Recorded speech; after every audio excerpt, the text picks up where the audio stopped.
2015లో ప్రారంభించారు మీరు. ఇప్పుడు వచ్చేసరికి 29 గ్రామాల్లో దళితుల్లో మేలుకొలుపు తీసుకొచ్చారు మీరు.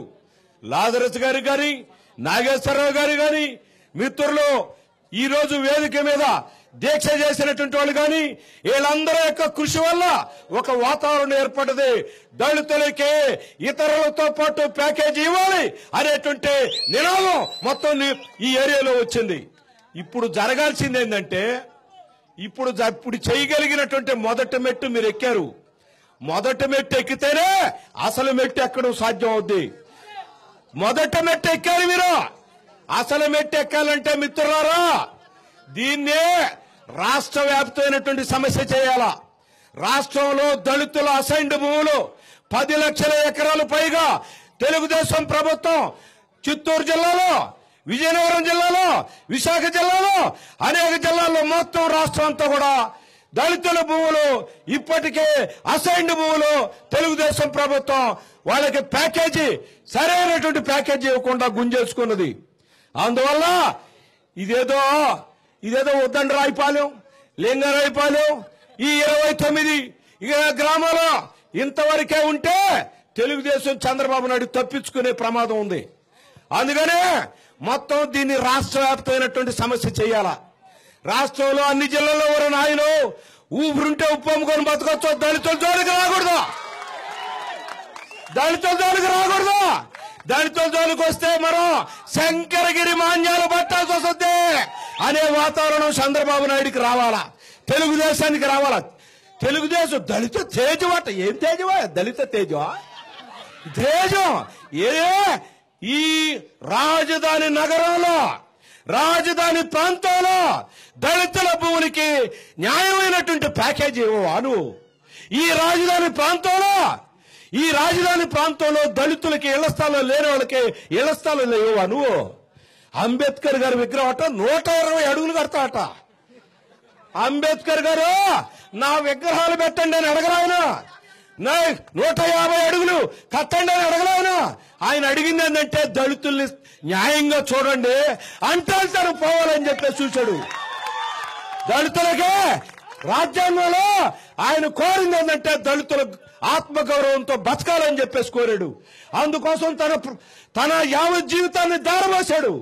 అందువల్ల అంబేద్కర్ గారి పేరు చెప్పి అదేదో వనం అట, వనం పెడతాట, స్మృతి వనం అట. మన వాళ్ళందరినీ కృష్ణా నదిలో కలిపేసి అక్కడ స్మృతి వనం పెడతాడా? నేను మనం చేస్తున్నా. ఒరే నాయను, అంబేద్కర్ గారు ఇది కోరలేదు, అది చేసావు, మాకు మాత్రం సరైన ప్యాకేజీ ఇవ్వాలా, ఈగిపోతూ ఊరుకునేది లేదని చెప్పి విజయవాడలో రాష్ట్ర వ్యాప్తమైనటువంటి దళిత సమ్మేళనం, దళితులకి న్యాయమైన వాటా, ఇళ్ల స్థలాలు, దళితులకి ప్యాకేజీ ఇది ఇవ్వాలని చెప్పి విజయవాడలో ఒక సభ చేయాలి. దానికి మీరందరూ సిద్ధంగా అండి. మీ అందరి నాయకత్వం కింద విజయవాడలో ఇక్కడ వేస్తున్నాం మన పొలికాక. విజయవాడలో వేయాల, 13 జిల్లాలకు వినబడాలా. అది చేయండి. నాకు తెలిసిన అప్పుడే ఒక రహస్యం, నాకు అందిన సమాచారం మిత్రులారా, నాకు తెలుస్తున్న సమాచారం, దళితులు వినండి, భూములు బలవంతంగా భూములు గుంజుకుంటా ఉన్నారు. ఇది దుర్మార్గం అని చెప్పి ఇవాళ మీటింగ్ జరిగింది విజయవాడలో. రైతుల దగ్గర బలవంతంగా భూములు దొరుకుంటే నువ్వు తూర్పు తిరిగి దండం పెట్టాల్సి వస్తుందని చెప్పి జనం అంతా కూడా చంద్రబాబు నాయుడికే వార్నింగ్ ఇస్తూ చేస్తే ఇప్పుడు అంటున్నాడంట ముఖ్యమంత్రి, వాళ్ళతో ఏదో మాట్లాడండి అయ్యా, కొన్ని రాయితీలు ఇవ్వండి అయ్యా అని. మీరు మొన్న విన్నారో లేదో, మొన్న ఆశా వర్కర్స్ చాలా 4 సంవత్సరాల నుంచే ఎట్టి చాకరీ చేస్తున్నారు. 150 రూపాయలు నెలకు, 150 రూపాయలు, 200 రూపాయలు కూడా గిట్టుబాటు కావట్లా. ఎన్నికలు వస్తున్నాయని ఇప్పుడు 3000 ఇస్తామన్నాడు. అదేం కుదరదు భయ్. నువ్వు ఇక్కడికి పిలిచాడు ముఖ్యమంత్రి, ఆయన ఆయన క్యాంప్ ఆఫీసుకు పిలిచాడు. అంత ఇస్తున్నాం ఇంత ఇస్తున్నాను పంపు కొట్టడానికి ప్రయత్నం. అదేం కుదరదు, ముడియాదు. అరే 6,000 ఇస్తే ఇవ్వు, లేకపోతే లేదని చెప్పి అన్నారు వాళ్ళు. ఇవిడలా ముఖ్యమంత్రి 6,000 దండం పెట్టి ఒరే నాయన వీళ్ళకి ఈగిపోతే మనకేదో సున్నం రాసేటట్టుండరు, మనం ఏదో చేయాలని చెప్పేసి ముఖ్యమంత్రి ప్రకటించాడు.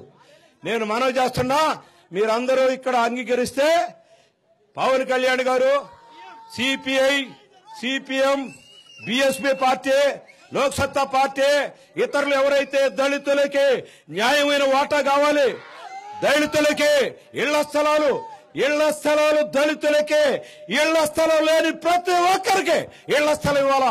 ఈ డిమాండ్స్ మీద విజయవాడలో మీరు అందరూ చూసి ఉంటారు. మొన్న 11 మంది చచ్చిపోయారు దళితులు.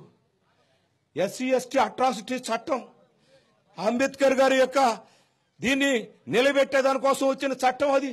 ఆ చట్టాన్ని తొంగలో దొక్కేసే కార్యక్రమం బీజేపీ ప్రభుత్వం చేస్తే, ఇది అన్యాయమని రోడ్ల మీదకి వస్తే 11 మందిని కాల్చేసింది. నేను మనవి చేస్తున్నా, మీకు రోజులు గడిచే కొద్ది దళితులకి రక్షణ తగ్గిపోతా ఉంది. రోజులు గడిచే కొద్ది దళితుల మీద అత్యాచారాలు పెరిగిపోతున్నాయి. ఎస్సీ ఎస్టీ చట్టం ఇప్పటిదాకా దళితుల పక్షాన్ని ఉంటే, ఇప్పుడు వాళ్ళు చేసింది ఏమిటంటే బీజేపీ వాళ్ళు ఎస్సీ ఎస్టీ చట్టాన్ని మిస్యూజ్ చేస్తున్నారు. కాబట్టి వీళ్ళకి ఎవరైనా కేసు పెడితే ముందు బెయిల్ ఇవ్వకుండా ఉండేటువంటి పరిస్థితి ఉండకూడదని చెప్పి మొత్తం అసలు చట్టంలో ఉన్న దాని గుండెకాయనే దెబ్బతీసేశారు. అందువల్ల మిత్రులారా, మీకు అందరికి మనవి చేస్తున్నాం, అంబేద్కర్ గారు ఆయన జీవితంలో ఆయన కోసం బతకలాయన, ఆయన కోసం బతుకుంటే బ్రహ్మాండమైన ఉద్యోగం, బ్రహ్మాండమైన మంత్రి పదవి కొనసాగించండేవాడు. ఆయన దళితుల కోసం బతికారు. ఈ ఉద్దండరాయిపాలెం మీ దళితులు, ఇక్కడ ఈ రాజధాని దళితులు రాజధాని కోసం కాదు, మన కోసం కాదు, రాష్ట్రంలో ఉన్న దళితుల కోసం బతకాలని చెప్పేసి మీరు ప్రతిన పూనాలని చెప్పేసి మనం చేస్తూ సెలవు తీసుకుంటున్న నమస్కారం మీకు అందరికీ. మీ అందరికీ ఇంత అపూర్వ అవకాశం లాజరస్ గారికి, ప్రతి నాయకులకి పేరు పేరున ప్రతి ఒక్కరికి ధన్యవాదాలు తెలుపుకుంటూ సెలవు తీసుకున్నాం. ఏంటండి వీడియో నచ్చిందా? అయితే ఓ లైక్ వేసుకోండి, లేదంటే ఓ కామెంట్ చేయండి. ఎప్పటికప్పుడు మా వీడియోస్ చూడాలంటే సబ్స్క్రైబ్ చేసుకోండి.